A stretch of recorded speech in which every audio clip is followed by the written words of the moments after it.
على رسوله الكريم اما بعد فاعوذ بالله من الشيطان الرجيم بسم الله الرحمن الرحيم رب اشرح لي صدري ويسر لي امري واحلل عقدة من لساني يفقهوا قولي ظهر الفساد في البر والبحر بما كسبت ايدي الناس ليذيقهم بعد الذي عملوا لعلهم يرجعون۔ شروع کرتی ہوں اللہ کے نام سے جو بے انتہا مہربان نہایت رحم فرمانے والا ہے۔ ارشاد باری تعالی ہے کہ ظاہر ہو گیا فساد خشکی اور سمندر میں لوگوں کے ہاتھوں کی کمائی کی وجہ سے، تاکہ وہ ان کو ان کے بعض اعمال کا مزہ چکھائے، شاید کہ وہ لوٹ آئیں، رجوع کر لیں۔ معزز خواتین، اس وقت جب ہم اپنے آس پاس کی دنیا پہ نظر دوڑاتے ہیں، خواہ ہم اپنے گھروں کو دیکھیں، خاندانوں کو دیکھیں، اپنے شہر کو دیکھیں یا اپنے ملک کو دیکھیں، یا مجموعی طور پر پوری دنیا کی صورتحال کو دیکھیں، تو یوں لگتا ہے جیسے چین رخصت ہو گیا ہو۔ دنیا دن بدن ایسے حالات سے دوچار ہوتی چلی جا رہی ہے کہ ہر شخص کا خوف بڑھتا جا رہا ہے، بے یقینی اور بے اعتمادی کے سائے پھیلتے چلے جا رہے ہیں، اور قرآن پاک کی یہ آیت بالکل سچی نظر آتی ہے کہ ظہر الفساد فی البر والبحر، ظاہر ہو گیا فساد خشکی پر بھی اور سمندر میں بھی، یعنی کوئی جگہ کوئی گوشہ دنیا کا ایسا نہیں رہا کہ جسے پرامن اور پرسکون جگہ کہا جا سکے۔ کچھ عرصہ پہلے تک جن علاقوں کو اور جن جگہوں کو امن کی جگہ کہا جاتا تھا، اور جہاں پر لوگ سمجھتے تھے کہ جا کر دنیاوی ترقی اور خوشحالی کے دروازے کھل جاتے ہیں، وہ جگہیں بھی اب محفوظ نہیں رہی، پرامن نہیں رہی۔ دنیا میں لوگ اس وقت جہاں بھی آباد ہیں، کسی نہ کسی طرح پریشانی کا شکار ہیں۔ ایسے میں ہم کیا کریں؟ ہماری ذمہ داری کیا ہے؟ ہم سکون اور امن کہاں تلاش کریں، کہاں پائیں؟ بنیادی طور پر تو ایک حدیث قدسی میں اللہ سبحانہ وتعالیٰ فرماتے ہیں کہ میں نے سکون کو جنت میں رکھ دیا، لوگ اسے دنیا میں تلاش کرتے ہیں، بھلا وہ کیسے پائیں گے؟ حقیقت یہ ہے دنیا امتحان کی جگہ ہے، سکون کی جگہ نہیں ہے۔ یہاں پر ہر شخص ایک محدود وقت کے لیے آیا ہے، تھوڑے عرصے کے لیے آیا ہے، اور ہر ایک سے دیکھا یہ جا رہا ہے کہ وہ کرتا کیا ہے، اور بالآخر ہم میں سے ہر ایک کو اپنے اعمال کے ساتھ واپس پلٹنا ہے، اور پھر ایک دن آئے گا کہ ہم سب کو اپنے رب کے حضور حاضر ہونا ہے، اور جو کچھ ہم یہاں پر کر رہے ہیں اپنی انفرادی زندگی میں یا اجتماعی زندگی میں، اس کا حساب کتاب دینا ہے، اور اس کے بعد جو زندگی شروع ہوگی وہ اصل زندگی ہوگی۔ اس میں خوش قسمت ہیں وہ لوگ کہ جن کو اللہ تعالیٰ ایسی جگہ عطا کرے کہ جہاں نہ کوئی خوف ہوگا اور نہ غم، اور یہ اللہ کا وعدہ ہے کہ وہ اپنے دوستوں کو ایسی ہی جگہ عطا کرے گا، ان لوگوں کو جو اللہ کی رضا میں زندگی بسر کرتے ہیں۔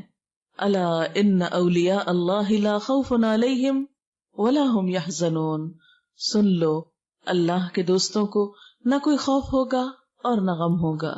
لیکن اس خوف اور غم سے نجات پانے کے لیے ضروری ہے کہ ہم اپنی اس زندگی کو اور اپنی اس دنیا کو بھی حد الوسع پر امن بنانے کی کوشش کریں۔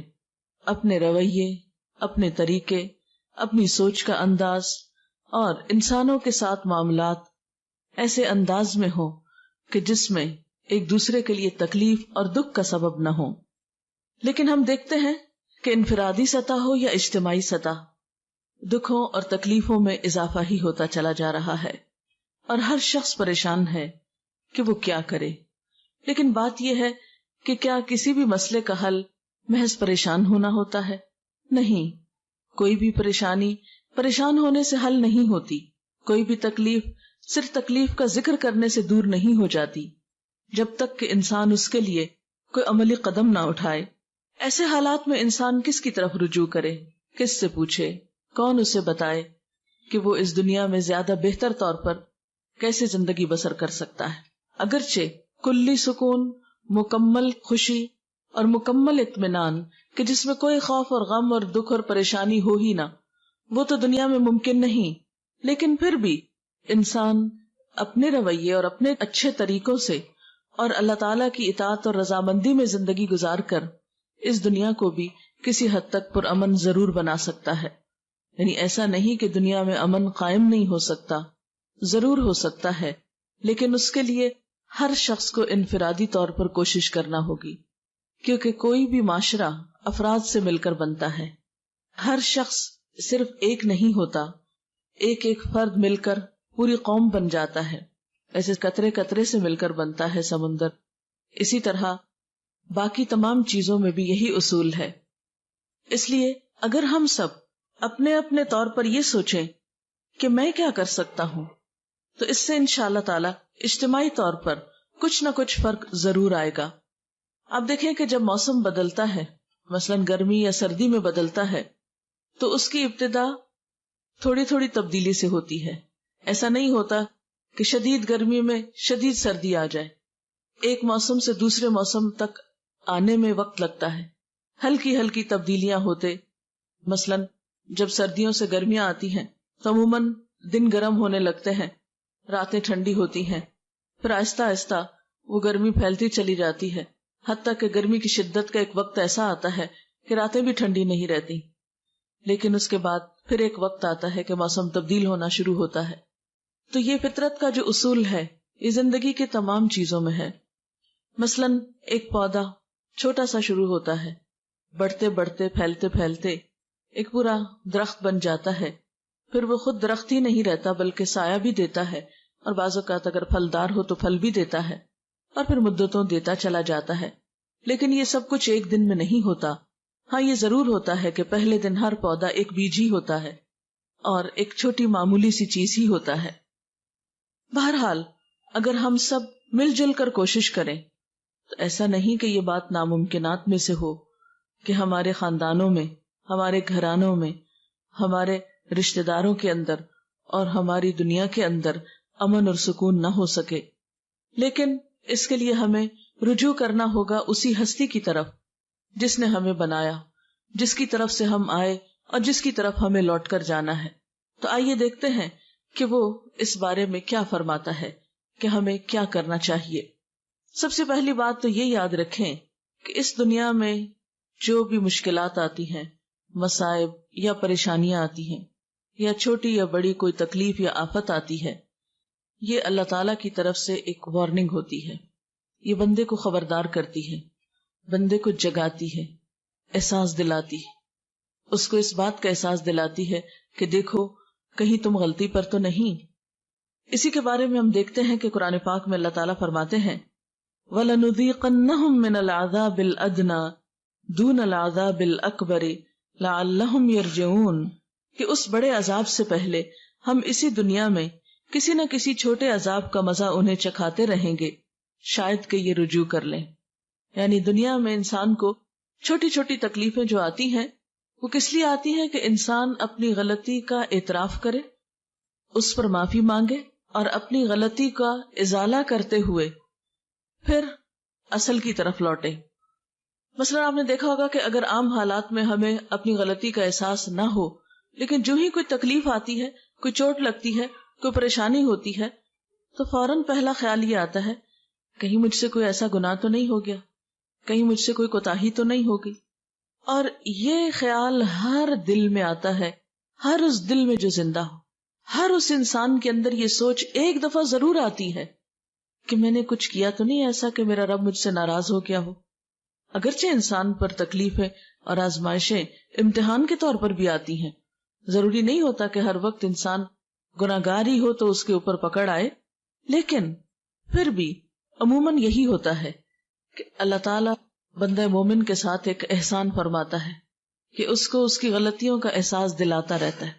عام طور پر آنے والی تکلیف اور انسان کی غلطی میں کوئی نہ کوئی مماثلت ہوتی ہے. مماثلت کا مطلب یہ کہ کوئی ریزمبلنس ہوتی ہے. عموماً ہم نے کسی کے ساتھ کچھ ایسا کیا ہوتا ہے تو اللہ تعالیٰ کسی بندے سے وہی چیز ہمارے لیے کروا دیتا ہے. بعض اوقات ہم نے اگر کسی کا حق مارا ہے تو کوئی دوسرا ہمارا حق مار جاتا ہے. جب وہ ہمارا حق مارتا ہے تو پھر ہم اس وقت ضرور سوچتے ہیں کہ کبھی میں نے تو نہیں کسی کے ساتھ ایسا کیا. اور جس شخص کو یہ سوچ مل جائے، جس کے اندر یہ احساس پیدا ہو جائے کہ کہیں میں نے تو نہیں کسی کے ساتھ زیادتی کی، کہیں میرا تو کوئی قصور نہیں، وہی انسان دراصل اللہ تعالیٰ کی محبت کا مرکز ہوتا ہے. یہ اللہ کا خاص انعام ہوتا ہے کہ وہ بندے کو ایسی مثبت سوچ دے. کیوں؟ اس لیے کہ ایک حدیث میں آتا ہے جس بندے سے اللہ تعالیٰ کو محبت ہوتی ہے وہ اس کو آزما لیتا ہے. پیغمبروں سے اللہ تعالیٰ سب سے بڑھ کر محبت کرتا ہے، ان پر آزمائشیں بھی سب سے زیادہ آتی ہیں. اور صحابہ کرام میں ہم دیکھتے ہیں کہ جب دنوں تک ان پر کوئی پریشانی نہیں آتی تھی تو اس پر پریشان ہو اٹھتے تھے کہ کہیں ایسا تو نہیں کہ اللہ تعالیٰ ہمیں بھول گئے ہیں. اس کا یہ مطلب نہیں کہ انسان کو دکھ تکلیف مانگنی چاہیے یا پریشانی مانگنی چاہیے، نہیں. عافیت کی دعا کہ یا اللہ ہر تکلیف سے محفوظ رکھ، یہ اللہ تعالیٰ کی پسندیدہ ترین دعاؤں میں سے ہے. یعنی اللہ تعالیٰ سے بندہ جو دعائیں مانگتا ہے اس میں اللہ تعالیٰ کو جو دعا بہت پسند آتی ہے وہ یہ دعا ہوتی ہے کہ یا اللہ تو مجھے خیر و عافیت سے رکھ. عافیت مانگنا اللہ تعالیٰ کو بہت پسند ہے. لیکن عافیت کی دعا، خیر خیریت کی دعا مانگنے کے باوجود اگر کوئی دکھ یا غم یا پریشانی آ جاتی ہے یا کوئی تکلیف پہنچ جاتی ہے تو پھر ایسے موقع پر انسان کو اللہ تعالیٰ کے بارے میں برا نہیں سوچنا چاہیے، ناراض نہیں ہونا چاہیے، دل میں برا گمان نہیں لانا چاہیے. ضرور سوچنا چاہیے کہ اللہ تعالیٰ ضرور مجھے کوئی سبق دینا چاہتا ہے، میری کوئی اصلاح چاہتا ہے، مجھ سے کوئی توبہ استغفار چاہتا ہے، رجوع چاہتا ہے، اپنے قریب کرنا چاہتا ہے. جس بندے کو یہ سوچ نصیب ہو جائے تو وہ آزمائش اس کے درجوں میں بلندی اور اضافے کا سبب بنتی ہے. ایک حدیث میں آتا ہے کہ سب سے زیادہ تکلیف انبیاء کو آتی ہے جو اللہ کے بہت پیارے ہوتے ہیں، پھر جو اس سے قریب ہوتے ہیں، جو اس سے قریب ہوتے ہیں، جو اس سے قریب ہوتے ہیں. عام طور پر تو ہم یہ دیکھتے ہیں کہ جب کسی انسان پہ کوئی تکلیف آتی ہے تو لوگ عموماً اس کے بارے میں برا خیال کرنے لگتے کہ اس نے ضرور کوئی خرابی کی ہوگی، اس کے نعوذ باللہ گناہوں کی شامت ہوگی، یا کوئی نہ کوئی بات بنا لیتے ہیں اور اس کو اس شخص کے حق میں برا سمجھتے ہیں. نہیں، جب کسی پر کوئی تکلیف آئے، کسی پر کوئی آزمائش آئے تو ہمیشہ یہ سوچنا چاہیے کہ اس پر اللہ کا ایک امتحان آ گیا ہے.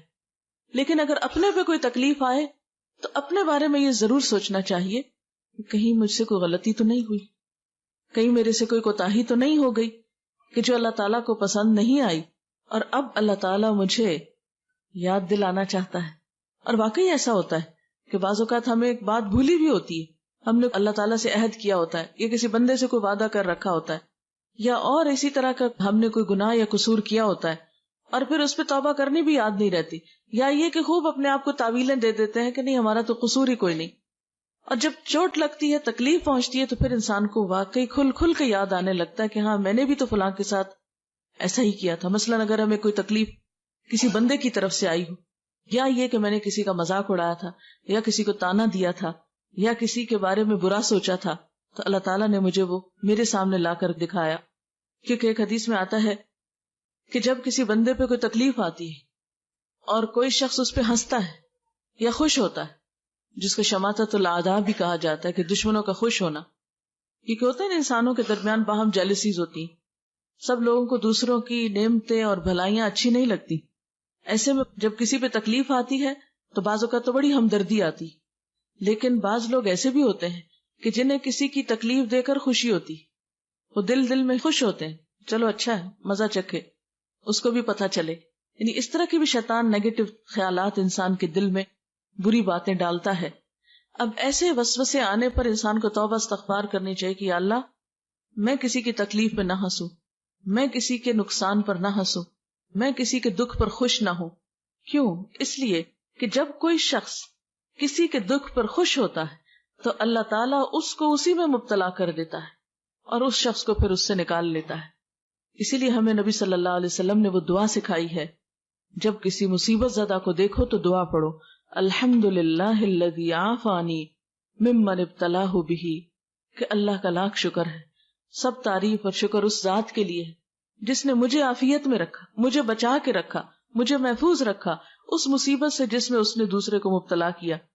کیونکہ اللہ تعالیٰ کیا چاہتا ہے کہ اگر کسی ایک بندے پہ تکلیف آئے تو باقی بندے اس سے ہمدردی کریں، اس کا دکھ بانٹیں، اس کے کام آئیں، اس کو اچھا مشورہ دیں، اس کی اس تکلیف کو دور کرنے کی کوشش کریں. کیونکہ جب کوئی شخص کسی بندے سے تکلیف دور کرتا ہے تو اللہ تعالیٰ کا وعدہ ہے کہ اللہ تعالیٰ بھی اس بندے سے دنیا اور آخرت کی تکلیف دور کرے گا. یعنی اگر کوئی بندہ کسی کے کام آتا ہے تو اللہ تعالیٰ اس کے کام آئے گا. ایک اور حدیث میں آتا ہے کہ اللہ تعالیٰ اس بندے کی مدد میں رہتا ہے جب تک کہ وہ بندہ کسی بندے کی مدد کرتا رہتا ہے. آپ نے دیکھا ہوگا کہ چھوٹے بچے بعض اوقات گرتے ہیں یا انہیں کچھ چوٹ لگتی ہے تو سب ہنسنا شروع کر دیتے ہیں. یہ ہنسنے کا موقع نہیں ہوتا. ایسے میں بعض اوقات بے اختیار ہنسی آ بھی جاتی ہے. یعنی وہ کوئی ایسے اینگل پہ گرتا ہے یا کوئی ایسے شکل ہو جاتی ہے اس کی کہ انسان ایک دم اپنے ہنسی پہ کنٹرول نہیں کر سکتا, لیکن فوراً ہی توبہ استغفار کرنی چاہیے. ہنسنے کا موقع نہیں ہوتا. مثلا کوئی چھلکے سے پھسل گیا, کسی کی ہڈی ٹوٹ گئی. اب دیکھیں لوگ جو اپریل فول مناتے ہیں اس میں بھی کیا کرتے ہیں, دوسروں کو پریشان کر کے, دوسروں کو تکلیف دے کے خود ہنس رہے ہوتے ہیں. تو یہ ہمارے معاشرے کی ایک ٹریجڈی ہے, دوسروں کے دکھ پہ ہنسنا, دوسروں کی مصیبت پہ خوش ہونا, کبھی ظاہری اور کبھی دل میں. لیکن جو بندہ اس عادت بد کا شکار ہو اسے یاد رکھنا چاہیے کہ جب تک وہ خود اس مصیبت میں مبتلا نہ ہوگا وہ دنیا سے نہیں جائے گا, کیونکہ یہ اللہ کا وعدہ ہے کہ دوسروں کی مصیبت پہ ہنسنے والے کو موت سے پہلے اس مصیبت میں مبتلا کروں گا. اس لیے کسی کی بیماری اور دکھ دیکھیں یا کوئی چھوٹی بڑی مصیبت, چھوٹی سے چھوٹی تکلیف میں بھی کسی کو دیکھیں, فوراً یہ دعا پڑھیں, کیونکہ حدیث میں آتا ہے کہ جو شخص مصیبت زدہ کو دیکھ کر یہ دعا پڑھتا ہے اللہ تعالیٰ اسے اس مصیبت سے بچا لیتا ہے. کوئی بیماری ہو, کوئی غم ہو, دکھ ہو, تو اس کے ساتھ اظہار ہمدردی بھی کرے اور اس کے ساتھ ساتھ یہ ہے کہ اپنے لیے دعا بھی مانگ لے. بہرحال دنیا کے جتنے بھی دکھ ہوتے ہیں, چاہے وہ جسمانی تکلیفیں ہوں, چاہے وہ اولاد کی تکلیف ہو, چاہے وہ مالی پریشانی ہو, چاہے وہ کوئی اور دکھ ہو جس کا کوئی نام نہ ہو لیکن وہ انسان کو کھائے جا رہا ہو, یہ ساری چیزیں, حتیٰ کہ ایک کانٹا بھی جو مومن کو چبھتا ہے وہ بھی اس کے گناہوں کا کفارہ بن جاتا ہے. اس لیے ہمیشہ یہ سوچنا چاہیے کہ کہیں کو اللہ تعالیٰ کی ناراضگی کی بات تو نہیں ہو گئی, اور دکھ اور غم کے پہنچنے پر فوراً اللہ کی طرف رجوع کرنا چاہیے. قرآن پاک میں اللہ تعالیٰ فرماتے ہیں وَلَنَبْلُوَنَّكُمْ بِشَيْءٍ مِّنَ الْخَوْفِ وَالْجُوعِ وَنَقْصٍ مِّنَ الْأَمْوَالِ وَالْأَنفُسِ وَالثَّمَرَاتِ وَبَشِّرِ الصَّابِرِينَ الَّذِينَ إِذَا أَصَابَتْهُمْ مُصِيبَةٌ قَالُوا إِنَّا لِلَّهِ وَإِنَّا إِلَيْهِ رَاجِعُونَ. ہم ضرور آزمائیں گے تم کو ساتھ کسی بھی چیز کے خوف میں سے, جانوں اور مالوں کے نقصان میں سے اور پھلوں کے نقصان میں سے, اور خوشخبری دے دو صبر کرنے والوں کو کہ جب انہیں کوئی مصیبت پہنچتی ہے تو فوراً کہتے ہیں ہم اللہ کے لیے ہیں اور اسی کی طرف لوٹ کے جانے والے. یعنی ہم بھی اللہ کی طرف سے آئے ہیں, اسی نے ہمیں یہاں رہنے کا موقع دیا اور واپسی بھی اسی کی طرف. فرمایا اولئک علیہم صلوات من ربہم ورحمہ, ایسے ہی لوگوں پر رب کی طرف سے نوازشیں ہوں گی اور اللہ کی رحمت بھی ایسے لوگوں پر آئے گی. اس لیے فوراً اللہ سے رجوع کی دعا کرنی چاہیے. ایک صحابی آپ صلی اللہ علیہ وسلم کے پاس تھے کہ آپ کا چراغ بجھ گیا, یعنی جیسے لائٹ چلی جاتی ہے, تو اس موقع پر آپ نے انا للہ پڑھا. اس نے کہا کہ کیا چراغ کے بجھنے پہ بھی انا للہ پڑھا جاتا ہے؟ تو آپ نے فرمایا کیا یہ مصیبت نہیں ہے؟ یعنی لائٹ کا جانا بھی تو ایک مصیبت ہوتی. تو ایسے موقع پر بھی انسان فوراً اللہ کو یاد کرے, چھوٹی تکلیف ہو یا بڑی تکلیف ہو, جسمانی ہو یا روحانی ہو, مالی ہو یا بدنی ہو, کچھ بھی ہو. کسی انسان نے کوئی تانا دے دیا, کوئی بےزتی کر دی, کوئی کچھ کر دیا, اس موقع پر بھی فوراً اللہ کی طرف رجوع کرنا چاہیے. قرآن پاک میں اللہ تعالیٰ فرماتے ہیں وَأَنِيبُوا إِلَىٰ رَبِّكُمْ وَأَسْلِمُوا لَهُ مِن قَبْلِ أَن يَأْتِيَكُمُ الْعَذَابُ ثُمَّ لَا تُنصَرُونَ, اور پلٹ آؤ اپنے رب کی طرف اور مطیع بن جاؤ, یعنی اطاعت کرنے لگو اس کی, اس سے پہلے کہ تم پہ عذاب آ جائے اور پھر کہیں سے تمہیں مدد نہ مل سکے. یعنی اس سے پہلے کہ بڑی مصیبت میں پھنسو اپنے رب کی طرف پلٹ آؤ, لوٹ آؤ, معافی مانگ لو, اسے راضی کر لو, کیونکہ ویسے بھی جانا تو اس کی طرف ہے نا. خدا نہ خواستہ اس سے بڑی کوئی پریشانی آ گئی کہ جس میں زندگی سے بھی ہاتھ دھونا پڑ گیا, اللہ نہ کرے, تو پھر کیا ہوگا؟ پھر کیا منہ دکھائیں گے اس کو؟ پھر مرنے کے بعد تو کوئی اس کو راضی کر نہیں سکتا. یہی ایک چانس ہے, یہی ایک موقع ہے کہ اللہ تعالیٰ سے انسان گڑ گڑا کے دعائیں مانگے اور اس سے معافی مانگے اپنے سارے قصوروں کی کہ اللہ اگر یہ تکلیف تیری کسی ناراضگی کی وجہ سے آئی ہے تو میں اپنے سارے قصوروں کا اعتراف کرتا ہوں تاکہ تو مجھ سے راضی ہو جائے. اس لیے کہ اگر رب راضی تو ہر چیز انسان کے لیے آسان ہے, اور اگر وہ ناراض ہے تو دنیا کی ساری خوشیاں انسان کے لیے ہیج ہے. سب سے بڑا غم انسان کا یہ ہونا چاہیے کہ میرا رب مجھ سے راضی ہو جائے. پھر اسی طرح آپ دیکھیں کہ بعض تکلیفیں تو ذاتی ہوتی ہیں لیکن بعض تکلیفیں قومی اور اجتماعی ہوتی ہیں. آج کے دنیا میں اس وقت ہم دیکھتے ہیں کہ امت مسلمہ پہ ایک بہت سخت وقت ہے. ہماری آزادیاں خطرے میں ہیں, ہماری جان و مال خطرے میں ہے ایک طرح سے, اور اتنے انپریڈکٹیبل حالات ہیں کہ کسی چیز کو آپ پریڈکٹ نہیں کر سکتے کہ یہ ہوگا یا وہ ہوگا, کچھ نہیں پتا کیا ہوگا. جو بھی ظلم و ستم دنیا میں ہوتا ہے ہم یہ نہیں کہہ سکتے کہ یہ تو اس پر ہوا اور ہمیں کچھ نہیں ہو سکتا. ہمارا یہ رویہ نہیں ہونا چاہیے. ہمیں فوراً سوچنا چاہیے کہ ایسا ان کے ساتھ کیوں ہوا, کیا وجہ تھی, یہ حالات وہاں کیوں پیش آئے, اور خدا نہ خواستہ کہیں ایسا تو نہیں کہ ہم بھی کسی ایسے ہی رستے پہ چلے جا رہے ہوں, کہیں ایسا تو نہیں کہ ہم بھی اللہ تعالیٰ کی ناراضگی کے کام کر رہے ہوں ایک قومی حیثیت میں. اسی لیے اللہ سبحانہ وتعالیٰ قرآن پاک میں فرماتے ہیں وَاتَّقُوا فِتْنَةً لَا تُصِيبَنَّ الَّذِينَ ظَلَمُوا مِنْكُمْ خَاصَّةً, بچو اس فتنے سے کہ جو تم میں سے صرف ان لوگوں کو خاص طور پہ نہیں پہنچے گی, یعنی جس کی شامت جنہوں نے تم میں سے ظلم کیا. وَاعْلَمُوا أَنَّ اللَّهَ شَدِيدُ الْعِقَابِ, اور جان لو بے شک اللہ سخت سزا دینے والا ہے. یعنی کسی قوم پر خدا نہ خواستہ جب کوئی عذاب یا مصیبت آتی ہے تو یہ نہیں ہوتا کہ اس میں سے یہ کہا جائے کہ ہاں فلاں فلاں تو بڑا نیک تھا, اس کو باہر نکال لیا جائے. نہیں, پھر جب ایسی آزمائشیں اور آفات اور مصیبتیں آتی, خدا نہ خواستہ کہیں زلزلہ ہو, کہیں اور ایسی تکلیف ہو, تو پھر یہ نہیں ہوتا کہ چند لوگوں کو وہاں سے نکال لیا جائے یا بچا لیا جائے. وہ تو پھر آٹے کے ساتھ گن بھی پس جاتا ہے.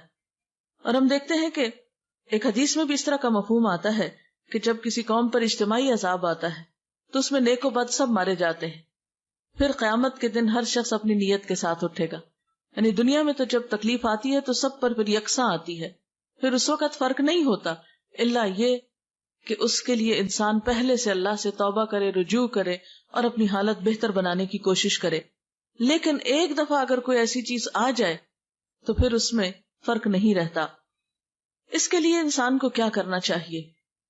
انڈیویجولی اور اجتماعی سطح پر استغفار کرنا چاہیے, اللہ سے توبہ کرنی چاہیے کہ یا اللہ ہم اپنے سارے قصوروں کا اعتراف کرتے ہیں, اپنے سارے گناہ مانتے ہیں, تو ہمیں معاف کر دے, دنیا میں بھی عزت کی زندگی عطا کر اور آخرت میں بھی ذلت سے محفوظ رکھ. قرآن پاک میں اللہ سبحانہ وتعالیٰ فرماتے ہیں وَأَنِ اسْتَغْفِرُوا رَبَّكُمْ ثُمَّ تُوبُوا إِلَيْهِ يُمَتِّعْكُمْ مَتَاعًا حَسَنًا إِلَىٰ أَجَلٍ مُّسَمًّى وَيُؤْتِ كُلَّ ذِي فَضْلٍ فَضْلَهُ وَإِن تَوَلَّوْا فَإِنِّي أَخَافُ عَلَيْكُمْ عَذَابَ يَوْمٍ كَبِيرٍ. اور یہ کہ تم اپنے رب سے معافی چاہو اور اس کی طرف پلٹ آؤ تو وہ ایک مدت خاص تک تم کو اچھا سامان زندگی دے گا اور ہر صاحب فضل کو اس کا فضل عطا کرے گا. لیکن اگر تم منہ پھیرتے ہو تو میں تمہارے حق میں ایک بڑے ہولناک دن کے عذاب سے ڈرتا ہوں. اسی طرح حضرت ہود علیہ السلام نے اپنی قوم سے یہی کہا وَيَا قَوْمِ اسْتَغْفِرُوا رَبَّكُمْ ثُمَّ تُوبُوا إِلَيْهِ يُرْسِلِ السَّمَاءَ عَلَيْكُمْ مِدْرَارًا وَيَزِدْكُمْ قُوَّةً إِلَىٰ قُوَّتِكُمْ وَلَا تَتَوَلَّوْا مُجْرِمِينَ. اور اے میری قوم کے لوگو, اپنے رب سے معافی چاہو پھر اس کی طرف پلٹ آؤ, وہ تم پر آسمان کے دہانے کھول دے گا, یعنی خوب بارشیں برسیں گی, اور تمہاری موجودہ قوت پر مزید قوت کا اضافہ کرے گا. مجرم بن کر منہ نہ پھیرو. یعنی انسان کو دنیا میں قوت حاصل کرنے کا طریقہ کیا بتایا گیا کہ تم اپنے رب کو راضی کرو, کیونکہ حقیقت یہ ہے کہ جس کے ساتھ اللہ کی مدد ہو, جس کے ساتھ اللہ تعالی کی رحمت ہو, پھر وہ شخص کہیں بھی نقصان نہیں اٹھاتا, کیونکہ اس کائنات کی سب سے بڑی قوت اللہ کی قوت ہے. اور جس نے اپنے رب کو راضی کر لیا اس نے سب سے مضبوط سہارے کو تھام لیا, وہ اللہ کی حفاظت میں آ گیا, اور جو اللہ کی حفاظت میں آ جائے اسے کوئی بھی پھر نقصان نہیں دے سکتا. اور اللہ کی حفاظت میں آنے کے لیے کیا نسخہ ہے؟ استغفار کا نسخہ ہے. اور قرآن پاک میں الگ الگ کے علاوہ سب کو مل کر بھی استغفار کرنے کے لیے کہا گیا ہے. ارشاد باری تعالیٰ ہے وَتُوبُوا إِلَى اللَّهِ جَمِيعًا أَيُّهَا الْمُؤْمِنُونَ لَعَلَّكُمْ تُفْلِحُونَ. اور توبہ کرو اللہ کی طرف سارے مل کر, اکٹھے ہو کر, جمیعاً, أَيُّهَا الْمُؤْمِنُونَ, اے مومنو, لَعَلَّكُمْ تُفْلِحُونَ, تاکہ تم کامیاب ہو جاؤ. اب اللہ تعالیٰ سے استغفار کا طریقہ کیا ہے؟ ایک تو یہ کہ انسان اپنی زبان میں استغفار کرے, اکیلے کرے یا ایسے جیسے کٹھے کہیں بھی کسی مجلس میں ہے. مرد حضرات تو روز نمازوں میں جمع ہوتے ہیں, جمعے میں ہوتے ہیں, اور بڑے بڑے اجتماعات میں ہوتے ہیں. اب ہم دیکھتے ہیں کہ مثلاً ملک میں جیسے ملین مارچ تو بہت ہو رہے ہیں، لیکن میں نے ابھی تک تو نہیں پڑھا، شاید میرا علم اتنا نہ ہو، کسی ملین مارچ میں سب نے مل کر کو استغفار کی ہو. ٹھیک ہے، دوسروں کو ان کی غلطیوں پہ بلیم کرتے ہیں، لیکن اس کے ساتھ ساتھ ہمیں اپنی غلطیوں کو دیکھنا چاہیے. ہم مسلمانوں کو اپنے قصوروں کو بھی دیکھنا چاہیے کہ ہم میں کہاں ہے اتحاد، کہاں ہے ایک دوسرے کا دکھ درد، کہاں ہے ایک دوسرے کو کلمہ حق کہنے کی عادت، کہ کوئی خرابی کر رہا ہو تو ہم اس کو اچھی طرح بلائیں، یا کوئی اگر غلط کام کر رہا ہے تو عموماً ہم کہتے ہیں ٹھیک ہے اس کی مرضی، کرتا تو کرتا رہے. ہم دیکھتے بھی ہیں تو سمجھاتے نہیں. مثلا آپ کسی خاندان میں ہی دیکھ لیں، پہلے کیا ہوتا تھا کہ گھر کے بڑے بزرگوں کا ایک مقام ہوتا تھا کہ کہیں پر بھی خاندان میں کوئی خرابی، کہیں کوئی زیادتی دیکھتے تھے تو مل ملا کر اس کو ٹھیک کرنے کی کوشش کرتے تھے. کہیں کسی کے اوپر کوئی آفت مصیبت ہوتی تھی تو سب پہنچ کر اس کی مصیبت میں اس کا ہاتھ بٹاتے تھے. لیکن اب آپ دیکھیں کہ زندگیاں کیا ہیں، ہر کوئی اپنی دنیا میں مصروف ہے. کسی پہ اچھا وقت ہے تو ہمیں کیا، اور کسی پہ اگر تکلیف ہے تو ہمیں کیا.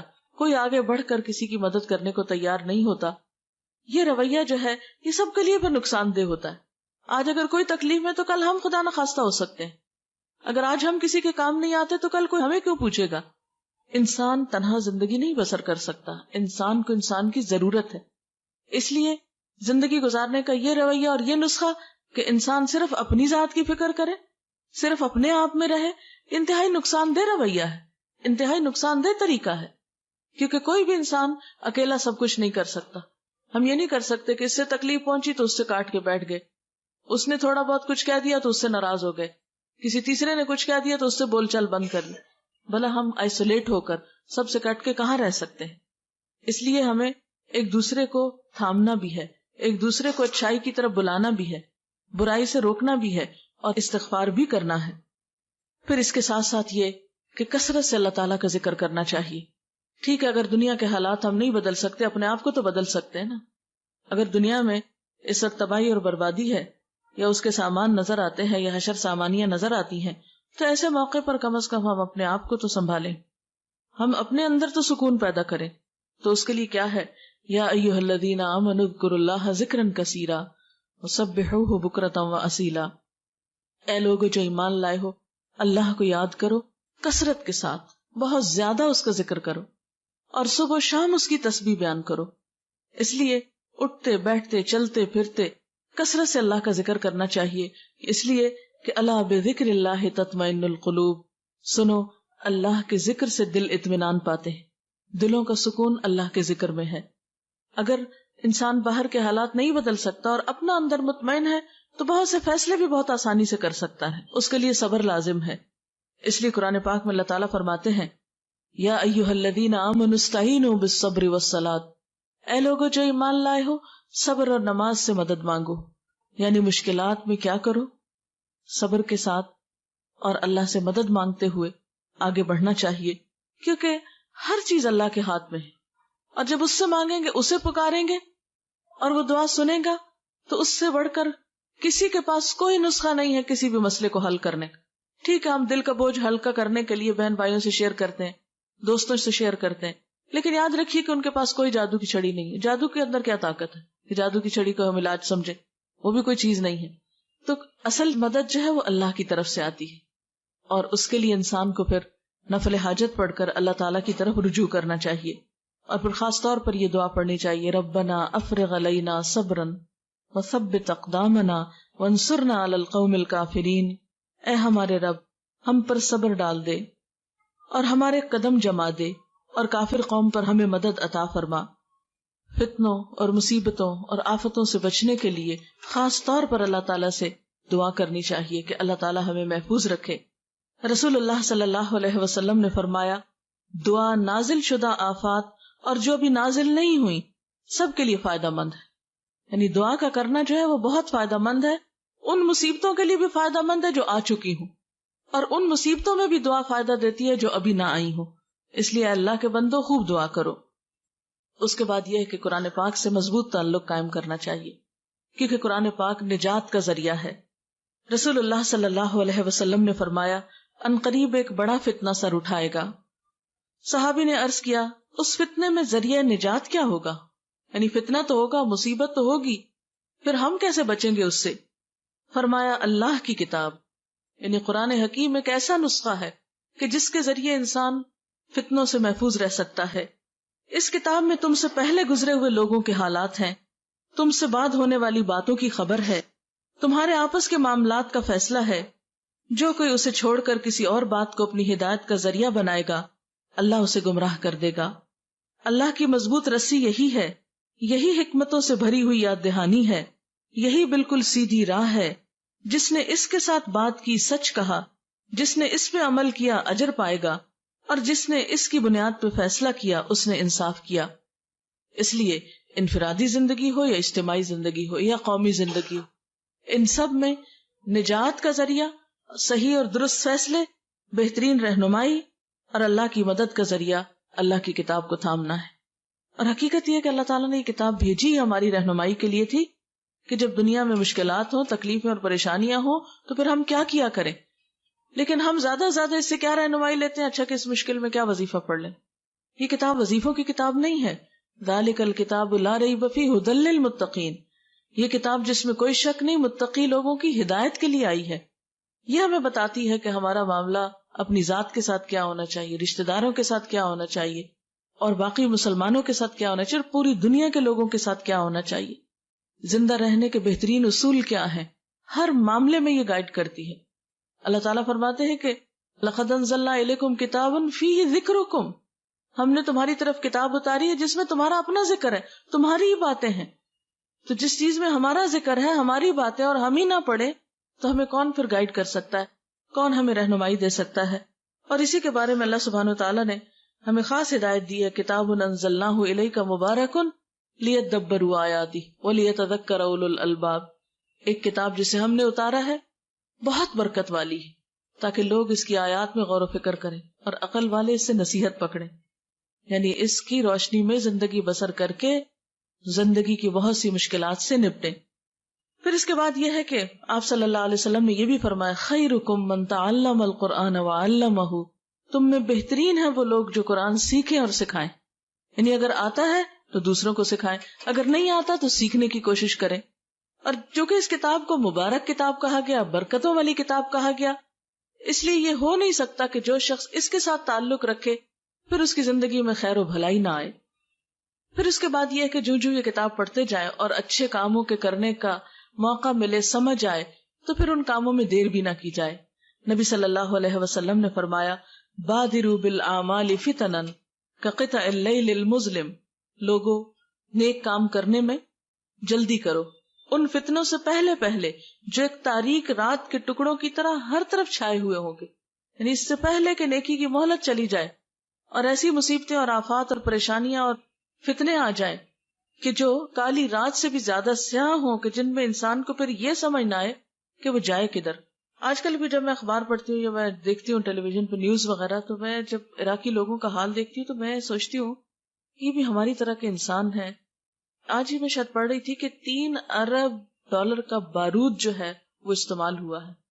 آپ خود سوچے کہ کبھی ایسا ہوتا ہے نا 14 اگست میں جب کبھی فائر ورکس ہوتا ہے تو جس رات کو ہوتا ہے آپ یقین کریں کہ ساری رات ایسا لگتا ہے کہ جیسے ہر طرف سے بارود کی اور مسالے کی بو آ رہی ہو اور دھواں دھواں دھواں، ایک بے چینی سی ہوتی. میں سوچ رہی تھی کہ جس ملک کے اندر اتنا بارود پھٹا ہو، جس ملک کے اندر کئی فٹ اور کئی میٹر کی گہرائی تک جا کے بم پھٹے ہوں، وہاں کے لوگوں کی نیندیں اور آرام اور ان کا سانس لینا، اور جہاں پانی نہ ملتا ہو، جہاں بجلی نہ ہو، آپ دیکھیں چند گھنٹوں کے لیے بجلی جاتی ہے تو کیا برا حال ہو جاتا ہے. جہاں دنوں بجلی نہ ہو، جہاں اسپتالوں میں بجلی نہ ہو، جہاں ہر طرف ایک افراتفری اور لوٹ مار ہو، جہاں بچے جو ہیں وہ اپنی زندگی سے ہاتھ دھو رہے ہوں، جہاں زخمیوں کی مرہم پٹی کرنے والا کوئی نہ ہو، جہاں اسپتالوں میں مورچریز میں پڑے ہوئے مردے تعفن چھوڑ رہے ہوں، ان کو دفنانے والا نہ ہو کوئی، تو آپ خود سوچ سکتے ہیں کہ وہاں لوگوں کی زندگی کتنی اجیرن ہوگی، کتنی اجیرن ہوگی، کیسی کیسی آزمائش ہوگی. بچوں کو چھوٹی سی کوئی تکلیف ہوتی ہے تو ہم بے چین ہو اٹھتے ہیں. آج ہی صبح میں ایک تصویر دیکھ رہی تھی اور بچہ بہت ہو چکا تھا تو اس کی ماں اس کا ہاتھ پکڑ کے اسے چوم رہی تھی، اور بچے کا منہ ایسے کھلا تھا جیسے نیند میں عام طور پہ بچوں کا منہ کھل جاتا ہے. ایسے ماں کا حال دیکھ کے بالکل صبر نہیں مجھے آ رہا تھا کہ یا اللہ ہم بھی مائیں ہیں اور ہم اپنے بچوں کو ذرا سی دیر نہ دیکھے تو ہمیں چین نہیں آتا. یہ بھی انسان ہیں، یہ بھی مائیں ہیں، اور ان کو اپنے کوئی مستقبل کا نہیں پتا کہ امن ہوگا کہ نہیں، زندگی ہوگی کہ نہیں، کھانے کو ملے گا کہ نہیں، کاروبار بنے گے کہ نہیں، جابز ملیں گے کہ نہیں، ہر چیز کی بے یقینی. یہ ساری آفت جو ہے یہ اگر انسانوں کے ایک گروہ پہ آ گئی ہے تو آپ دیکھ ہی رہے ہیں کہ دنیا میں باتیں کیا ہو رہی ہیں کہ اب کس کی باری ہے. حیرت ہوتی ہے مجھے ایسی باتیں سن کر اور کر کے کہ ہم کس بات کے انتظار میں بیٹھے ہیں، اب کس کی باری. یعنی یوں لگتا ہے جیسے میچ کھیلا جا رہا ہو اور ایک دوسرے سے پوچھ رہے ہو کہ اب کس کی باری ہے. یعنی کس قدر افسوسناک حال ہے اور کتنی بے حسی ہے کہ بجائے اس کے کہ ہم اللہ سے توبہ کریں اور استغفار کریں، ہم اس انتظار میں بیٹھے ہیں کہ اب کس کی باری ہے. کوئی کھیل ہے، کوئی میچ ہے کہ جس کو ہم دیکھ دیکھ کے لطف اندوز ہو رہے ہیں. تو ایسے موقعوں پر جو نیکی اپنی ذاتی حد تک خود کسی کو احساس دلا کے یا کوئی نیکی کا اچھا کام ہم کر سکتے ہیں تو وہ تو کم از کم کریں. آپ نے فرمایا کہ نیک اعمال کرنے میں دیر نہ کرو. کوئی پتہ نہیں کل کا دن کیسا ہو، کوئی پتہ نہیں کہ اگلا سال کیسا ہو، کل کا وقت کیسا آئے. اس لیے جو خیر بھلائی آج کر سکتے ہو اسے نہ ٹالو. اور اس میں آپ دیکھیں کہ سب سے پہلے ہمیں اپنے فرائض پورے کرنے چاہیے. ہم نماز میں سستی کر دیتے ہیں، اچھا ابھی پڑھی ہے چلو پھر پڑھ لیں گے، ابھی نیند آ رہی ہے، ابھی ذرا ہم بازار میں ہیں، ابھی ہم وہاں جا رہے ہیں، ابھی جلدی ہے، کوئی نہ کوئی بہانہ کر کے ہم نمازیں چھوڑے رکھتے ہیں. آپ دیکھیں نماز وہ چیز ہے کہ جس کا قیامت کے دن سب سے پہلا سوال ہوگا. اگر یہی پوری نہیں تو آگے وہ کیا دکھائیں گے؟ یا تو ہم یہ کہیں کہ ہم نے مرنا نہیں، یا یہ کہیں کہ مرنے کے بعد جی نہیں اٹھنا، یا یہ کہیں کہ کوئی حساب کتاب ہے ہی نہیں. اگر ہم یہ کہتے ہیں تو پھر ٹھیک ہے، جیسے چاہیں زندگی بسر کرے. جب ہم مانتے ہیں کہ قیامت آنی، جب ہم مانتے ہیں کہ ہم سے سوال ہوگا، تو پھر ہم اپنے فرائض کیوں نہیں پورے کرتے؟ فرض ہوتا ہے، وہ لازمی چیز ہے، اس کا حساب ہونا ہے، اس کی پوچھ ہونی ہے. اس لیے اس کو کیے بغیر چارہ ہی نہیں، اس کو کیے بغیر گزارا ہی نہیں. وہ اسی وقت ہوگا جب ہم کریں گے. تو اس لیے سب سے پہلی چیز تو ہمیں اپنے فرائض کے کرنے میں اپنی نمازوں کی پابندی اور اپنے باقی فرائض جو ہمارے حقوق العباد کی طرف مثلاً جو ہے ان کی طرف ہمیں توجہ دینی چاہیے. نبی صلی اللہ علیہ وسلم نے خاص طور پر دوسروں کا حق مارنے سے منع کیا ہے. اور دوسروں کا حق کیا ہے؟ مثلا بہن بھائیوں کا حق مار جانا، یا دوسروں کا حق مار کے ایک بچے کو دے دینا، یا اسی طرح کے اور بہت سے ظلم و ستم کے معاملات ہمارے معاشرے میں ہوتے رہتے ہیں. مثلا ہمارے یہاں لڑکیوں کو وراثت سے محروم کر دیا جاتا ہے، یا اسی طرح یہ ہے کہ جو رشتہ دار کمزور ہوتے ہیں یا یتیم بچے ہوتے ہیں، بعض اوقات ان کی پراپرٹی پہ، ان کے مال پہ، ان کی چیزوں پہ قبضہ کر لیا جاتا ہے. تو یہ ساری ظلم کی قسمیں ہیں. اور آپ کو یہ تو معلوم ہے کہ بندے جب تک حق معاف نہیں کریں گے اللہ تعالیٰ بھی معاف نہیں کریں گے. حقوق العباد کی ادائیگی جو ہے وہ بہت ضروری ہے. اس کے لیے آپ صلی اللہ علیہ وسلم نے فرمایا ظلم کرنے سے بچو، اس لیے کہ ظلم قیامت والے دن اندھیروں کا باعث ہوگا. یعنی کہ ظلم جو ہے وہ اندھیرے کی شکل میں انسان کے ساتھ ہوگا قیامت کے دن. اندھیرا کیسی چیز ہوتی ہے کہ آپ بیٹھے اور لائٹ چلی گئی تو ایک دم دل پھٹنے لگتا ہے کہ یہ کیا، یعنی ایک ناپسندیدہ چیز ہے.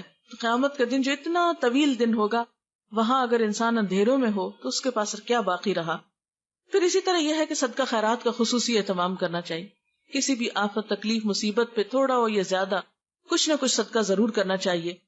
آپ صلی اللہ علیہ وسلم نے فرمایا صدقہ و خیرات میں جلدی کرو، اس لیے کہ بلا صدقے سے نہیں بڑھتی.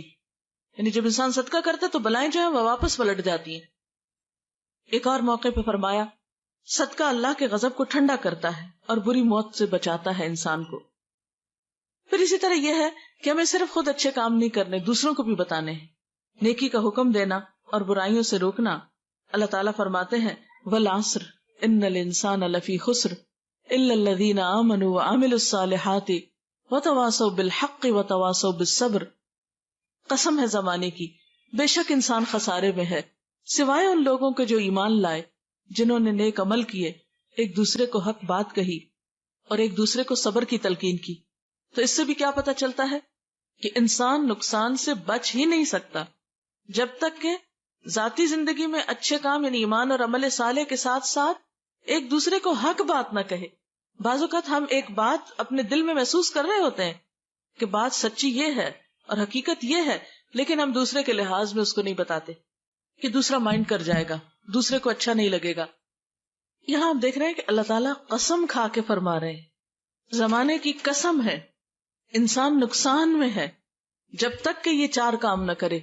ایک دوسرے کو حق بات نہ کہے، ایک دوسرے کو سچی بات نہ بتائے، ایک دوسرے کی خیر خواہی نہ کرے، اور ایک دوسرے کو تکلیف اور دکھ اور مصیبت کے وقت تھامے نہیں، صبر کی تلقین نہ کرے. پھر اسی طرح آپ صلی اللہ علیہ وسلم نے فرمایا، قسم ہے اس ذات کی جس کے ہاتھ میں میری جان ہے، تم ضرور نیکی کا حکم دو گے، ضرور برائی سے روکو گے، ورنہ قریب ہے کہ اللہ تعالیٰ تم پر اپنی طرف سے کوئی عذاب بھیج دے، پھر تم اس سے دعائیں کرو گے لیکن وہ قبول نہیں کی جائیں گی۔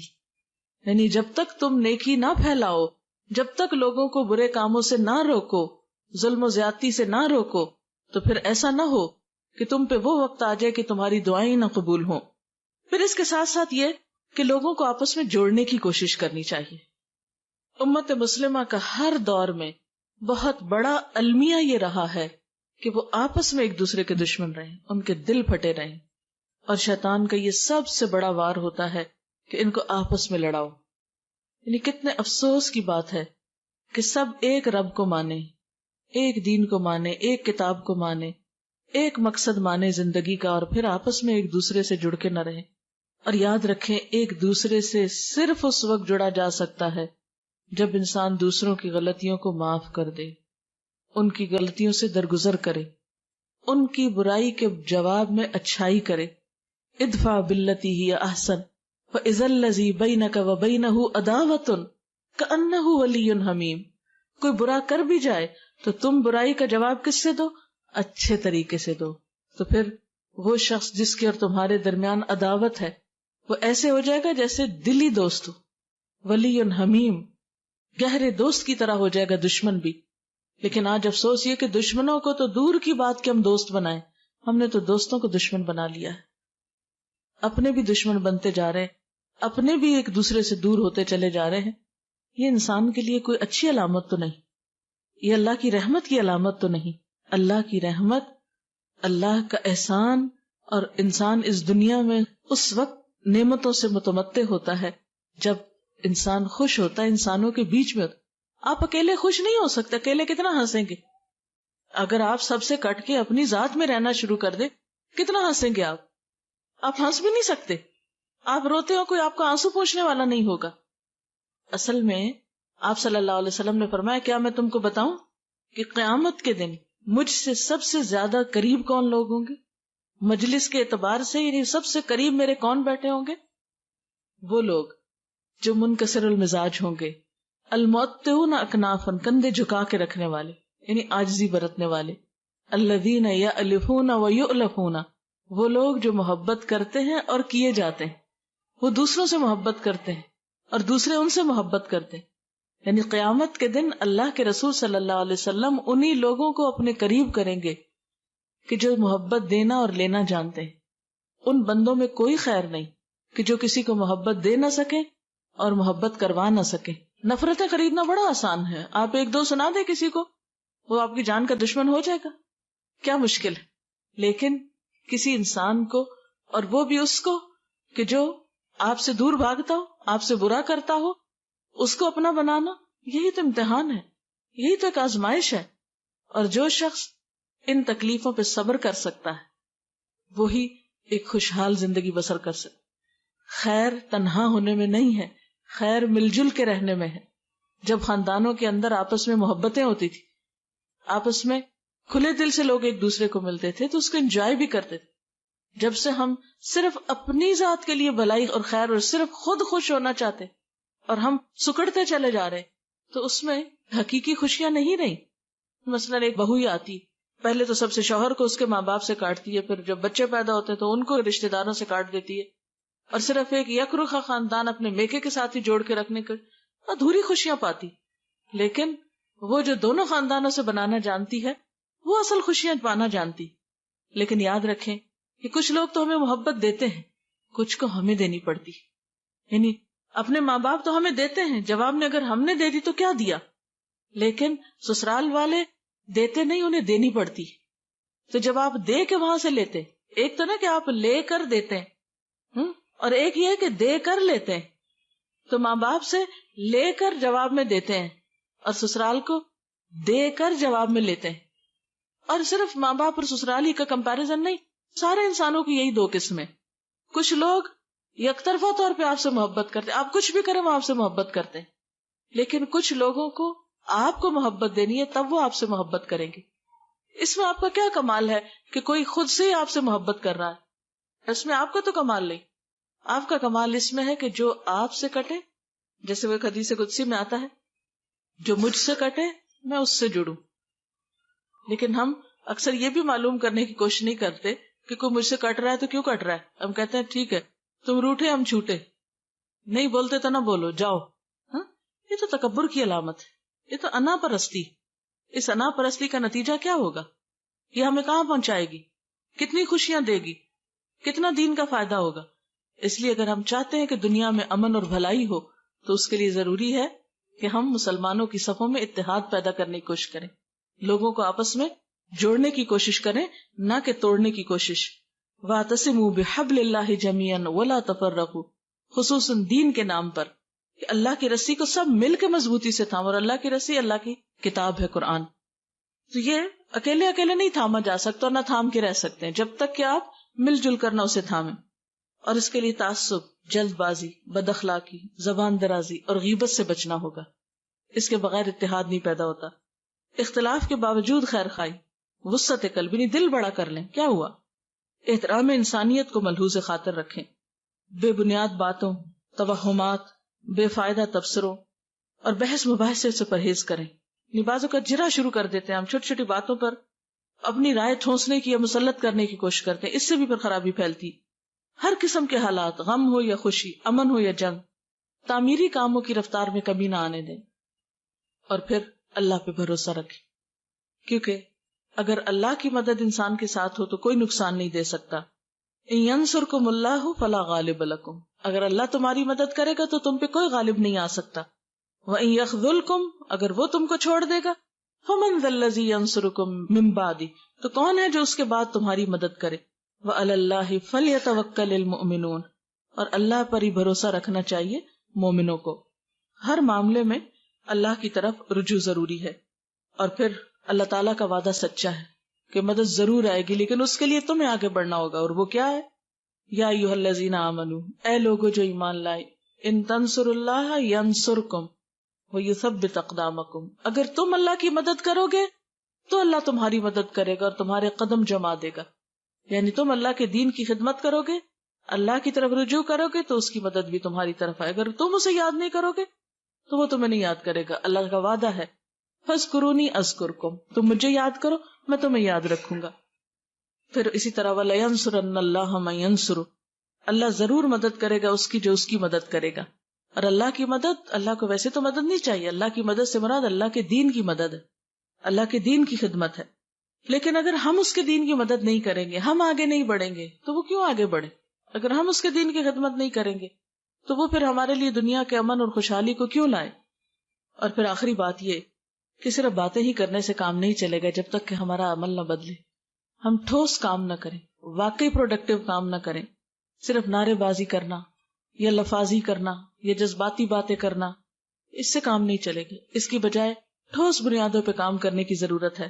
ہر شخص صرف ماتم کر کے یا ایک دوسرے کو برا بھلا کہہ کے یا صرف غم میں آنسو بہا کے یہ سمجھے کہ ہم کامیاب ہو جائیں گے انفرادی یا قومی سطح پر، تو یہ کافی نہیں. اس کے لیے ہمیں تعلیم اور تربیت اور ہر طرح کے ہنر اور ٹیکنالوجی میں آگے بڑھنا ہوگا. اور یہ کام صرف باتوں سے نہیں ہوتا، اس کے لیے لمبی محنت اور کوشش کی ضرورت ہوتی. جس طرح ایک شخص آپ دیکھیں کہ زندگی میں جب قابل بنتا ہے تو اس کو سال لگتے ہیں، تو جب ایک قوم ترقی کرتی ہے تو اس کو پھر اور بھی زیادہ وقت لگتا ہے. لیکن اگر سارے قدم اٹھانا شروع کر دیں، ہر شخص اپنی ذاتی حیثیت پہ دیکھے کہ میں کیا کر رہا ہوں، کیا دنیا میں جب مصیبت آتی ہے تو میرے عمل میں کچھ فرق پڑتا ہے، یا کسی کی تکلیف دیکھ کر مجھے کچھ نصیحت ہوتی ہے، میں اپنے طرز عمل کو بدلتی ہوں. اور چند ایک سوال ہیں، ہم سب اپنے آپ سے پوچھیں کہ کیا میں اپنا وقت ضائع تو نہیں کرتی؟ کیا میں نے سستی، کاہلی اور غفلت چھوڑ دی ہے؟ کیا میرے تعمیری کاموں میں کچھ تیزی آئی ہے؟ یعنی میں اپنا وقت زیادہ اچھے پروڈکٹیو کاموں میں گزارتی ہوں؟ کیا میرے معمولات میں کچھ تبدیلی آئی ہے؟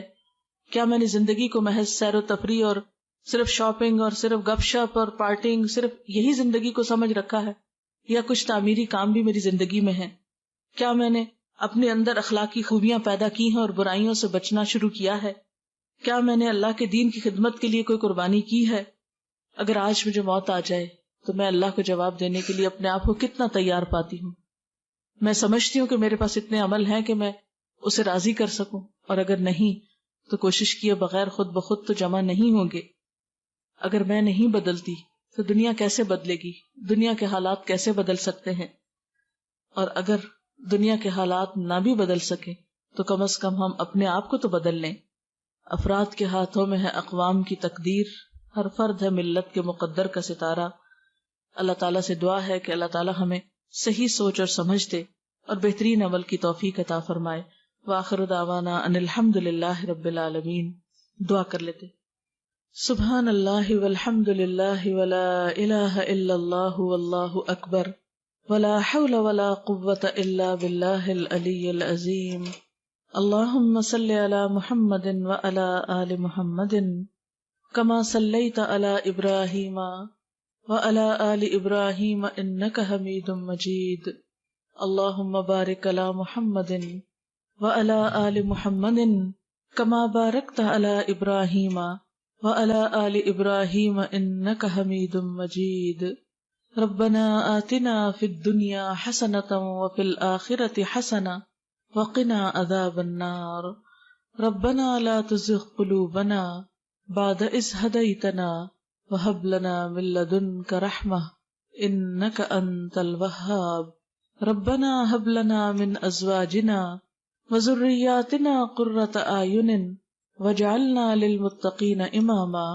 یا حی یا قیوم برحمتک نستغیث. لا الہ الا اللہ انت الحلیم الکریم. سبحان اللہ رب العرش العظیم والحمد للہ رب العالمین. رب نسألک موجبات رحمتک وعزائم مغفرتک والغنیمۃ من کل بر والسلامۃ من کل اسم. لا تدع لنا ذنبا الا غفرتہ ولا ہما الا فرجتہ ولا حاجۃ ہی لک رضا الا قضیتہا یا ارحم الراحمین. یا اللہ پاک، جو کچھ ہم نے پڑھا ہے اپنی رحمت سے اسے قبول فرما. یا اللہ تو ہم سب کو معاف فرما دے. یا اللہ ہمارے گناہوں سے درگزر فرما. یا اللہ ہم اپنے سارے قصوروں کا اعتراف کرتے ہیں. یا اللہ تو ہماری اصلاح فرما دے. یا اللہ ہمیں ہمارے نفس کے شر سے بچا لے. یا رب العالمین ہماری عبادت میں لذت پیدا کر دے. ہمیں نماز کا شوق عطا کر دے. یا رب العالمین ہمیں نمازوں کو اچھی طرح پورا کرنے کی توفیق عطا فرما. یا اللہ تو ہمیں صدقہ خیرات کی توفیق عطا فرما. یا اللہ تو نیکیوں کا شوق عطا کر دے، برائیوں سے نفرت دے دے. یا اللہ تو ہمارے گناہوں کو معاف کر دے. یا اللہ تو ہمیں قرآن پاک کی محبت عطا کر دے.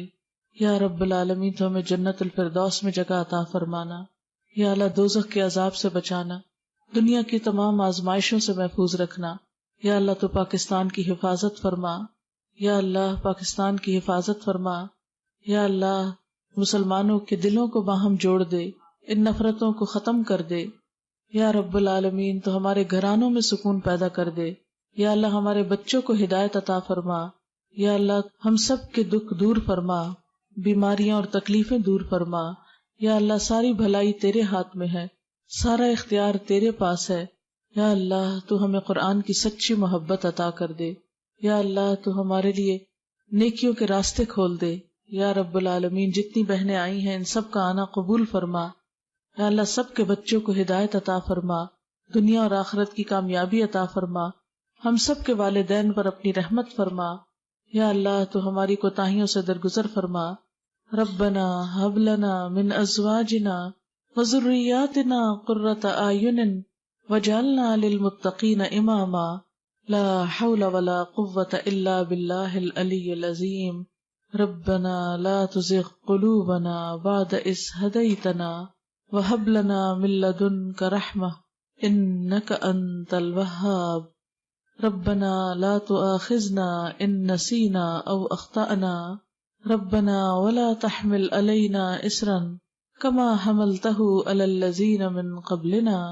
ربنا ولا تحملنا ما لا طاقة لنا به واعف عنا واغفر لنا وارحمنا انت مولانا فانصرنا علی القوم الکافرین.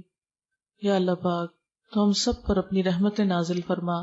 جنہوں نے اس مجلس کا اہتمام کیا ہے انہیں دنیا اور آخرت کی بھلائی عطا فرما، ان کے سارے دکھوں تکلیفوں اور پریشانیوں کو دور فرما۔ جتنی بہنیں یہاں آئی ہیں ان سب کے دکھ تکلیفیں پریشانیاں دور فرما، سب کو اپنی رحمتوں سے ڈھانپ لے۔ یا اللہ تو ہمیں قرآن پڑھنے کی توفیق دے، سمجھنے اور عمل کرنے کی توفیق دے، اور ہمارا انجام بہترین فرما۔ ربنا تقبل منا انک انت السمیع العلیم وتب علینا انک انت التواب الرحیم، وصلی اللہ تعالی علی خیر خلقہ محمد وعلی آلہ واصحابہ واہل بیتہ اجمعین برحمتک یا ارحم الراحمین۔ الہی آمین۔ سبحانک اللہم وبحمدک نشہد ان لا الہ الا انت نستغفرک ونتوب الیک۔ والسلام علیکم ورحمۃ اللہ وبرکاتہ۔